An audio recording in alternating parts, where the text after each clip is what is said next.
You'll never become a millionaire unless you understand this concept. Right, this is where you are right now, and this is where you want to be.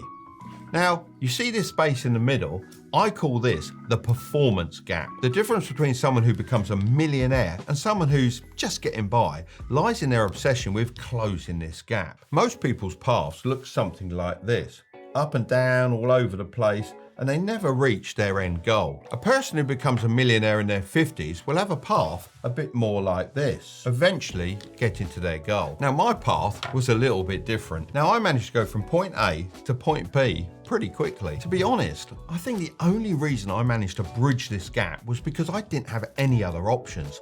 I wasn't particularly talented or smart. I didn't have any qualifications to lean on, and after getting bullied by my first boss, I quit the usual 9-to-5 grind. So I made a promise to myself to become wealthy as fast as possible. I did everything in my power to bridge the performance gap, and I became a millionaire in my 20s.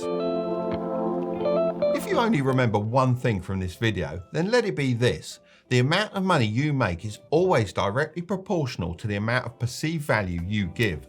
To put it simply, the bigger the problems you're able to solve, the more money you'll make and the faster you'll bridge the performance gap. So the first thing I want you to do is draw out a Venn diagram like this. In this section, I want you to write down the things you like to do. So if I was doing this, I'll put down racing cars, flying planes, traveling, and playing golf. I'm sure you have a lot of others you can add, so just go crazy with it. In this next one, write down the things you're good at. Off the top of my head, I'd say having conversations, building and designing models, leading teams, and carpentry. And finally, write down the things that people will pay you a lot for. Let's put down consulting, building structures, and designing complex mechanics. The trap that most people fall into is only considering one of these factors when they're deciding what they want to do with their life. I mean, imagine choosing a job just because you love it, but you're stuck making minimum wage, and before you know it, you're hating what you once loved.